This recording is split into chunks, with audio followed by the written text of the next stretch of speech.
आज भी Lahore high court और इस्लामाबाद हाई कोर्ट से अपोजिशन के दो अहम रहनुमाओं के खिलाफ नैब केसेस में जमानत के तफसीली फैसले सामने आए हैं, जिससे एक बार फिर हुकूमत के एहतसाब के नारे और नैब को शदीद धचका लगा है। एक फैसला ख्वाजा आसिफ के केस में आया है, जबकि दूसरा फैसला नून लीग के रहनुमा एहसन इकबाल के केस में आया है। ख्वाजा आसिफ का केस इस लिहाज से अहम है क्योंकि वजीर आज़म इमरान खान ने खुद इस केस में खुसूसी दिलचस्पी ली और वजीर आज़म की हिदायत पर तहरीक इंसाफ के रहनुमा उस्मान डार ने दरख्वास्त दी और फिर नैब ने तहकीकात की और गुज़िश्ता साल 29 दिसंबर को ख्वाजा आसिफ को गिरफ्तार कर लिया। फिर ख्वाजा आसिफ 6 माह तक हिरासत में रहे, मगर नैब रेफरेंस तक दायर न कर सका। फिर 23 जून को लाहौर हाई कोर्ट ने ख्वाजा आसिफ को जमानत पर रिहा करने का हुक्म दिया और आज उसका तफसीली फैसला जारी किया है। और फैसले के मुताबिक नैब के स्पेशल प्रोसिक्यूटर ने कहा कि Tehreek Insaf central deputy secretary general Usman Dar ने नैब में ख्वाजा आसिफ के खिलाफ 2 दरख्वास्तें दायर की। पहली दरख्वास्त 31 जनवरी 2018 को दायर की, दूसरी दरख्वास्त 1 मार्च 2018 को दायर की और 1 मार्च 2018 को ही ख्वाजा आसिफ के खिलाफ इंक्वायरी का आगाज किया गया। फैसले के मुताबिक नैब प्रोसिक्यूटर का कहना था कि प्रोसिक्यूशन के केस की बुनियाद उस्मान डार की दूसरी दरख्वास्त थी, जिसमें उन्होंने मौक़िफ़ इख्तियार किया था कि पार्टी चेयरमैन इमरान खान की खुसूसी हिदायत पर एक बार फिर आपसे यानी चेयरमैन नैब से रुजू करने का फैसला किया है। उस्मान डार ने मजीद कहा था कि खत के जरिए वजीर खारजा ख्वाजा आसिफ की मनी लॉन्ड्रिंग और करप्शन से मुतालिक चंद हकाइक आपके गोश गुजार कर रहा हूँ, जिनकी तफसीलात और तमाम सबूत नैब किसी भी वक्त हासिल कर सकता है। फैसले के मुताबिक नैब ने ख्वाजा आसिफ के खिलाफ आमदनी से ज़ायद असासे और मनी लॉन्ड्रिंग के इल्ज़ामात के तहत सितंबर 2018 में इंक्वायरी की मंजूरी दी और फिर 30 जून 2020 में केस नैब रावलपिंडी से नैब लाहौर मुंतकिल कर दिया गया और इंक्वायरी के ज़ेरे इल्तवा होने के दौरान ही ख्वाजा आसिफ को नैब चेयरमैन के 29 दिसंबर 2020 के गिरफ्तारी के वारंट के तहत गिरफ्तार कर लिया गया और फिर 29 जनवरी 2021 को ख्वाजा आसिफ के खिलाफ इंक्वायरी इन्वेस्टिगेशन में बदल दी गई। लाहौर हाई कोर्ट के फैसले के मुताबिक ख्वाजा आसिफ के खिलाफ इल्ज़ाम यह है कि उन्होंने आमदनी से ज़ायद असासे रखे हैं और खुद नैब प्रोसिक्यूटर ने भी एतराफ़ किया कि प्रोसिक्यूशन का केस ये नहीं है कि ख्वाजा आसिफ ने किकबैक्स या गैर कानूनी ज़राए से रकम हासिल की थी। ना नैब का केस ये है कि उन्होंने अपने इख्तियारात का गलत इस्तेमाल किया या करप्शन की। लाहौर हाई कोर्ट के फैसले के मुताबिक नैब के स्पेशल प्रोसिक्यूटर ने कहा कि नैब की दूसरी रिपोर्ट में जो ख्वाजा आसिफ के ज़राए आमदनी बताए गए हैं, उसके अलावा ख्वाजा आसिफ ने दो ज़राए आमदनी पर इन्हिसार किया है। पहला ज़रिया आमदनी दुबई की international mechanical and electrical company की तनख्वाह और दूसरा ज़रिया आमदनी बैरून मुल्क में सरमायाकारी से हासिल की जाने वाली रकम है, जो कुल मिलाकर 14 करोड़ 40 लाख रुपए बनती है। ख्वाजा आसिफ के मुताबिक 1990 से 2016 तक जो बैरून मुल्क आमदनी से रकम आई, जो कुल मिलाकर 14 करोड़ 40 लाख रुपए बनती है, उसमें से 10 करोड़ 70 लाख रुपए रेमिटेंसेस के जरिए पाकिस्तान आए और 3 करोड़ 70 लाख रुपए बैरून मुल्क में ही खर्च कर दिए गए। जबकि नैब का कहना है कि ख्वाजा आसिफ अपनी तनख्वाह और बैरून मुल्क सरमायाकारी से हासिल की जाने वाली रकम के सबूत पेश नहीं कर सके और इस रकम के ज़राए साबित नहीं हो सके, इसलिए उन्हें ख्वाजा आसिफ की आमदनी की रिपोर्ट में शामिल नहीं किया गया।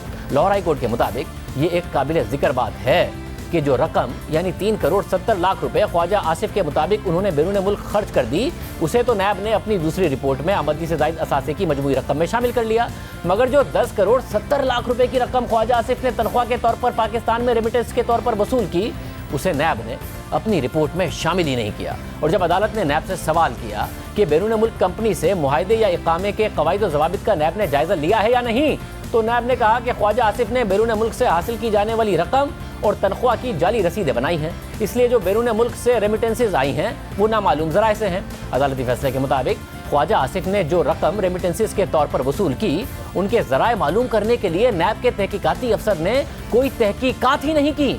लाहौर हाई कोर्ट के फैसले के मुताबिक ख्वाजा आसिफ के खिलाफ जो शिकायत आई थी, उसमें इल्ज़ाम यह था कि ख्वाजा आसिफ ने रुकने पार्लियामेंट होते हुए बैरून मुल्क नौकरी की और कारोबार किया और माहाना 16 लाख की रकम वसूल करते रहे, जो उन्होंने जाहिर नहीं की, इसलिए वो मनी लॉन्ड्रिंग के जुर्म में मुलविस हैं। फैसले के मुताबिक ख्वाजा आसिफ ने बैरून मुल्क नौकरी के हवाले से जो दस्तावेज़ात दी हैं वो मुत्तहिदा अरब अमारात की वजारत बराए इंसानी वसाइल में रजिस्टर्ड है, मगर नैब के तहकीकाती अफसर ने मुलाजमत के मुआहदे की तस्दीक किए बगैर उन्हें जाली करार दे दिया। दोनों तरफ से वकला ने यह तस्लीम किया है कि जो रकम तनख्वाह और बैरून मुल्क कारोबार से ख्वाजा आसिफ के ज़राए आमदनी में शामिल नहीं की गई, अगर उसे शामिल कर लिया जाए तो इससे ख्वाजा आसिफ पर आमदनी से ज़ायद असासों का मामला ही नहीं आएगा। लाहौर हाई कोर्ट के फैसले के मुताबिक बैरून मुल्क कंपनी के मैनेजिंग डायरेक्टर का सर्टिफिकेट नैब के तहकीकाती अफसर के सामने पेश किया गया, ताकि इस बात का तयन किया जाए कि जो रकम ख्वाजा आसिफ ने फॉरेन रेमिटेंस के तौर पर वसूल की, वो उनकी 2004 से 2018 तक की तनख्वाह की रकम थी। लेकिन तहकीकाती अफसर ने उस सर्टिफिकेट के मतन की सिफारत खाने से तस्दीक ही नहीं कराई और ना ही कंपनी के मैनेजिंग डायरेक्टर को अपना बयान रिकॉर्ड करने के लिए तलब किया, जबकि डायरेक्टर ने खुद अपने खत में लिखा था कि उनकी कंपनी का तर्जुमान पाकिस्तान की किसी भी अदालत में पेश होकर हक़ाइक़ की तस्दीक करने को तैयार है। नैब की तरफ से कंपनी के नुमाइंदे को तलब ही नहीं किया गया और ना ही ऐसा कोई ठोस मवाद मौजूद है जिससे जाहिर होता हो कि जो रेमिटेंस से 10 करोड़ 70 लाख रुपए की रकम ख्वाजा आसिफ ने वसूल की वो जुर्म के जरिए हासिल की गई थी। बैरून मुल्क से हासिल की गई रेमिटेंस ख्वाजा आसिफ की तरफ से FBR में इनकम टैक्स रिटर्न में जाहिर की गई, जिससे सच्चाई का गुमान किया जा सकता है। अदालत के मुताबिक ये एक तस्लीम शुदा पोजीशन है कि ख्वाजा आसिफ ने कौमी खजाने को नुकसान नहीं पहुंचाया। अप्रैल और मई में नैब के तफ्तीशी अफसर की जमा कराई गई रिपोर्ट से पता चलता है कि तहकीकात अभी जारी हैं और रेफरेंस कानून के मुताबिक दायर किया जाएगा। नैब के खुसूसी प्रोसिक्यूटर ने अदालत को बताया कि रेफरेंस तैयार कर लिया गया है और मंजूरी के लिए चेयरमैन नैब को भेज दिया गया है। इस सूरत हाल में यह नतीजा निकलता है कि ख्वाजा आसिफ के खिलाफ अभी मजीद तहकीकात होनी है। प्रोसिक्यूशन को अभी अदालत के सामने अपना मुकदमा साबित करना है। इस पूरी सूरत हाल और सामने आने वाले हक़ाइक़ और इंसाफ अदालत में रेफरेंस दायर न करने की मुद्दत को सामने रखते हुए दरख्वास्त गुजार जमानत का हकदार है। अदालत लिखती है आगे कि ये बात वाज़ेह की जाती है कि जो ऑब्जर्वेशन केस के मेरिट का जायजा लेते हुए दी गई हैं उन्हें केस के मेरिट पर राय न समझा जाए और तमाम पहलुओं को ट्रायल के दौरान जायजा लेने के लिए छोड़ा जाता है। इस फैसले के हवाले से हमने तर्जुमान नैब को अपने प्रोग्राम में शिरकत की दावत दी तो उन्होंने कोई जवाब ही नहीं दिया। बहरहाल ख्वाजा आसिफ 6 माह तक हिरासत में रहे। अहम बात यह है कि नैब ने यह केस तहरीक इंसाफ के रहनुमा उस्मान डार की दरख्वास्त पर तैयार किया। उस्मान डार ने पहले जनवरी 2018 और फिर मार्च 2018 में नैब में दरख्वास्त दायर की, जिसका जिक्र अदालती फैसले में भी है। इसके अलावा भी उस्मान डार ने जियो न्यूज़ के प्रोग्राम आपस की बात में ख्वाजा आसिफ के हवाले से दावा किया था और कहा था कि जब वो नैब के दफ्तर गए तो वहाँ उन्होंने ख्वाजा आसिफ के खिलाफ मोटी मोटी फाइलें देखी। मैं ये नहीं कि मैं कोई नैब की तर्जुमानी करने लगूं या मुझे पता है। मुझे चंद रोज कबल आपको पता है नैब ने बुलाया हुआ था ख्वाजा आसिफ साहब के केस में। मुझे तो बज़ाहिर जो मैंने वहां मोटी मोटी फाइलें वहां देखी हैं उनके असासों की, बैंक अकाउंट्स की, मुझे तो लग रहा है लाहौर वाले ख्वाजे के बाद सियालकोट वाले ख्वाजे की बारी आने वाली है। तो ये क्या कहेंगे मैंने पकड़वा दिया? आपने कैसे देख ली? आपने कैसे देख ली भाई? ये फाइलें आपको किसने दिखा दी? नैब वो फाइलें इनको दिखा रहा था। कितनी गलत बात की आपने? साहब इनसे पूछे नैब वो फाइलें इनको दिखा रहा था। नहीं, बड़ा खतरनाक इंकशाफ इन्होंने किया है। क्या नैब वो सारी फाइलें इनको दिखा रहा था उस्मान डार साहब को? हौसला रखे, सुन तो ले। खुद ही हो गई सारी बात, ये तो रिकॉर्ड हो जानी चाहिए। मैं सवाल पूछ रहा हूँ आपसे, हौसला बड़ा है, आप हौसला रखें, जवाब दें। अच्छा चले डार साहब सवाल तो ले, डार साहब एक्सप्लेन कर दे जरा, एक्सप्लेन कर दे। सर वो हुआ ये, जब मैं नैब ऑफिस गया तो उस ऑफिसर के टेबल पे बहुत ज्यादा फाइलें पड़ी थी। अच्छा, तो मैंने खुद उनसे सवाल किया ये जो इतनी ज्यादा फाइलें ये मोटी मोटी मुझे नजर आ रही हैं ये किसकी हैं? उन्होंने कहा ये भी ख्वाजा साहब की हैं। मैंने इस कॉन्टेक्स्ट में बात कर रहा हूं।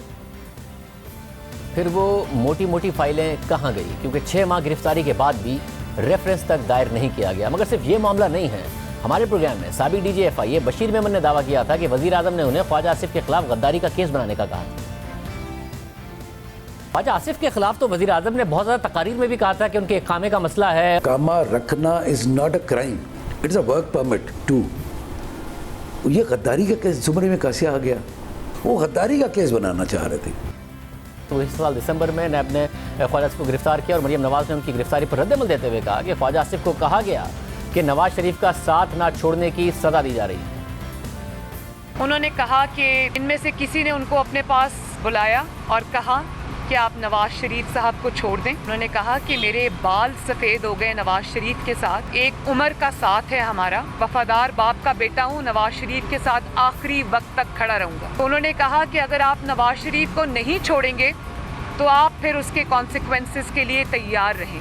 ये बात मुझे खुद ख्वाजा आसिफ साहब ने बताई। उन्होंने कहा कि ना सिर्फ ये कि मैं कॉन्सिक्वेंसेस के लिए तैयार हूँ, आपने जो करना है मेरे खिलाफ करें, मैं नवाज शरीफ को नहीं छोड़ूँ। और ये भी कहा कि आप नवाज शरीफ के बयानिए से इख्तलाफ कर लें और कहें कि मुझे नवाज शरीफ के बयानिए से इख्तलाफ है, ये मैं हल्फन बात कर रही हूँ। उन्होंने कहा कि आपके केसेस 15-20 दिन के अंदर अंदर ख़त्म हो जाएंगे।